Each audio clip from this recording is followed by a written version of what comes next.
Hello friends, good morning. Tourist কর্নারের আরও একটি ভিডিওতে তোমাদের অনেক অনেক স্বাগত।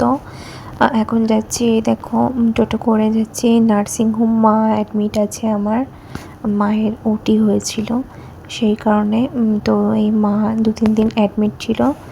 তো আজকে মায়ের ডিসচার্জ হবে। এই কয়েকদিনে ওই জন্যই ভিডিও দিতে পারিনি, তাই তোমাদের সাথে শেয়ার করছি। এই দেখো আমি নার্সিংহোমে চলে এসেছি। এই এটা গেট নার্সিংহোমের, মানে গেট মানে কি, এটা নার্সিংহোমের ভেতরে ঢোকার আরেকটা মানে প্রথম গেট। এখানে এইটা হচ্ছে মেন গেট। দেখো আমার হাজব্যান্ড দাঁড়িয়ে আছে, খুব তাড়াহুড়ো করে আমি যাচ্ছি যেহেতু ডিসচার্জ করানোর আছে মাকে। টাইম হয়ে গেছে, আমার ছেলেকে ঘুম পাড়িয়ে রেখে আমি এসেছি। আমার শাশুড়ি মায়ের কাছে আছে। এই যে এটা হচ্ছে রিসেপশন, এখানে কথা বলবে আমার হাজব্যান্ড, তার জন্য দাঁড়িয়ে আছে। দেখো নার্সিংহোমটা সব জায়গায় দেখেছো অনুকূল ঠাকুরের ফটো আছে এখানে। সমস্ত নার্সিংহোমটা পুরোটাই আর কি নিরামিষ, এখানে আমিষ খাওয়া হয় না, সমস্তটা নিরামিষ খাওয়া হয়। এই দেখো মায়ের কাছে চলে এসেছি।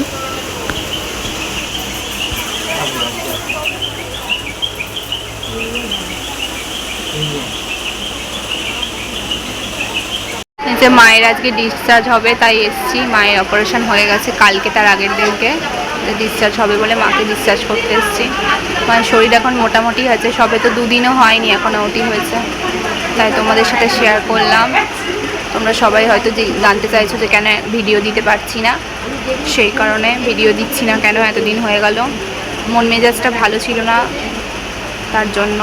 ছেলেটারও জ্বর এসেছে, এদিকে মা নার্সিংহোমে ভর্তি, মনটাও ভালো ছিল না যে ভিডিও করব, এডিট করে সেটা দেব। তোমাদেরকেও তো মানে জানাতে হবে, তোমরাও তো এখন একটা ফ্যামিলি আমার, তার জন্য তোমাদের সাথে শেয়ার করলাম। তোমার কেমন আছো এখন একটু বলো, আমার বন্ধুদের কেমন আছো একটু বলো। মোটামুটি আছি, এখনও সেরকম সুস্থ হয়নি, এখনো ব্যথা আছে। সবে তো হয়েছে পেটে, তো এখনো ব্যথা আছে। কথা বলতে পারছি না, কথা না না, কথা বলতে।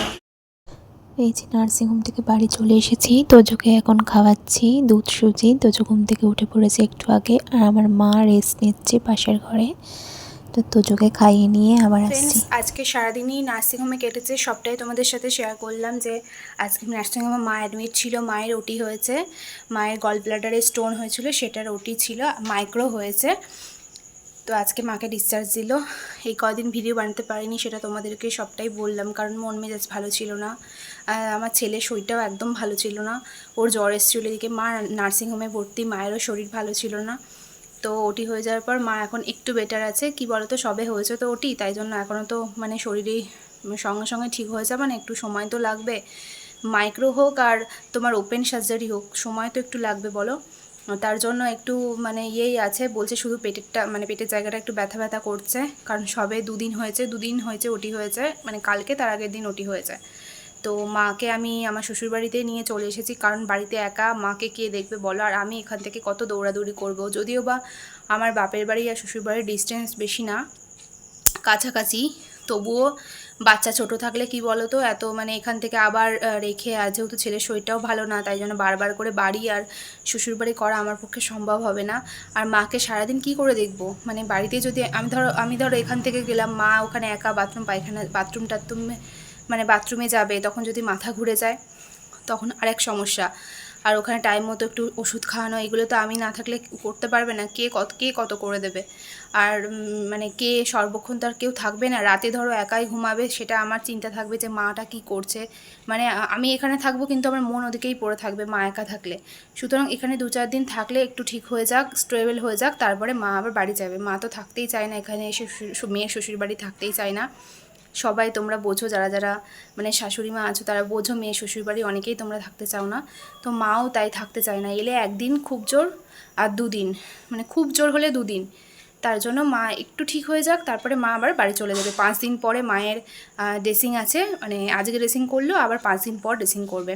তারপর সেলাই কবে স্টিচ কবে কাটবে সেটা বলে দেবে, সমস্তটাই বলে দিয়েছে। আমার হাজব্যান্ড জানে, যেহেতু আমি গেছিলাম ডিসচার্জের সময়, কিন্তু যেহেতু দেরি হচ্ছিল, আমার ছেলে বাড়িতে ঘুমাচ্ছিল, ঘুম থেকে উঠে যাবে বলে, মানে শাশুড়ি মায়ের সাথে কাছেই ঘুমাচ্ছিল, ঘুম থেকে উঠে যাবে, ওকে খাওয়াতে হবে বলে তাড়াতাড়ি করে আমি চলে এসেছিলাম।